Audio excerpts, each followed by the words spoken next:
भगाने का सवाल है, पहले अपने गिरबान में झांक के देख लेना चाहिए। लंबी बात करने से, पैर उचकाने से किसी की लंबाई नहीं बढ़ती है। आरजेडी को अपनी हैसियत को समझना चाहिए और चुनाव आ ही रहा है पार्लियामेंट का। लास्ट टाइम भी खाता नहीं खुला था, इस बार भी बिहार में किसी के खाता नहीं खुलेंगे, तब पता चलेगा। वो जो भीड़, जो बनावटी भीड़ है, उसका भी पता चलेगा। और भीड़ और वोट में फ़र्क है।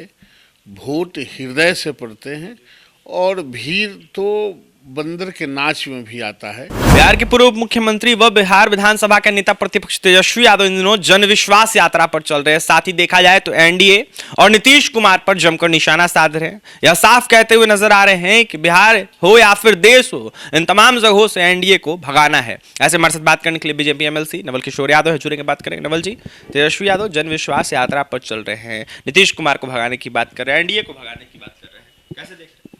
अब चूंकि उनको अविश्वास था लोगों का, तो राजनीति में अपना विश्वास पैदा कर देंगे। तो पहले विश्वास पैदा कर लें, जो अविश्वास है लोगों का,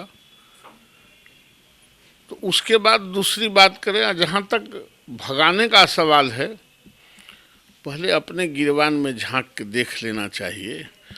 लंबी बात करने से, पैर उचकाने से किसी की लंबाई नहीं बढ़ती है। अभी आरजेडी को अपनी हैसियत को समझना चाहिए और चुनाव आ ही रहा है पार्लियामेंट का।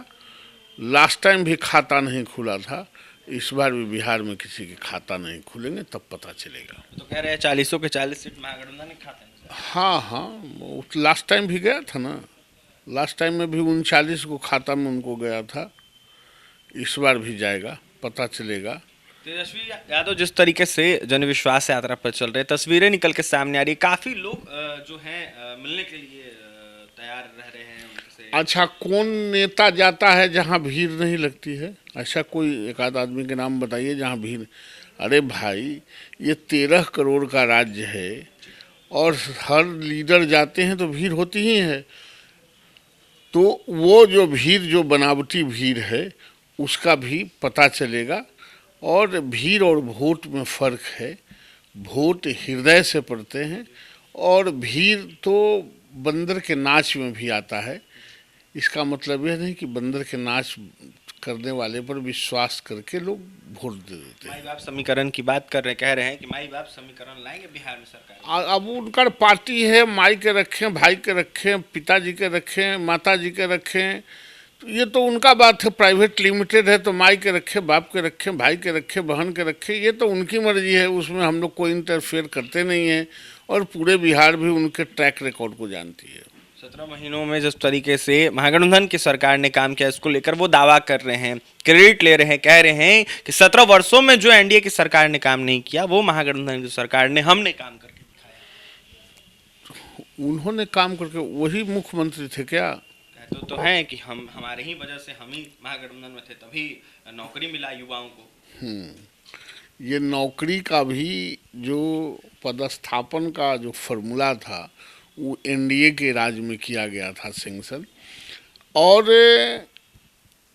जब इतना ही बेहतर कर रहे थे तो चिल्ला क्यों रहे हैं? आ रहा है ना चुनाव, पता चलेगा। लंबी लंबी बात करने से कुछ नहीं होने वाला है। बिहार में इन लोगों का कुछ नहीं रहने देंगे, सफाया कर देंगे। देखिए, बिहार में इन लोगों का कुछ नहीं रहने देंगे, सफाया कर देंगे। लंबी लंबी बातें करने से कुछ नहीं होता है। तेजस्वी यादव इन दिनों जन विश्वास यात्रा पर चल रहे हैं। इसको लेकर बीजेपी एमएलसी नवल किशोर यादव ने यह साफ कहा है कि पिछली दफा 40 में से एक भी सीट नहीं आई थी और इस बार भी वही होगा जिस तरीके से पिछली दफा हुआ था। ऐसे में तेजस्वी यादव जिस तरीके से दावा कर रहे हैं, उनका दावा पूरे तरीके से फेल है। वो मुख्यमंत्री नहीं थे, उप मुख्यमंत्री थे। ऐसे में मुख्यमंत्री तो नीतीश कुमार थे और जिस तरीके से नौकरियां दी गई है, वो एनडीए की सरकार में ही तय की गई थी कि हम नौकरियां देंगे। उसी को देखते हुए तेजस्वी यादव सरकार में थे और दिखाते हुए कहते हैं उन्होंने नौकरी नहीं, एनडीए की सरकार ने नौकरी दी है। तो फिलहाल नवल किशोर यादव को आप सुन लेते क्या कुछ कह रहे थे और भी तमाम खबरों के लिए NBC 24 के साथ बने रहे। पटना से सहयोगी अमित के साथ अभिषेक रिपोर्ट।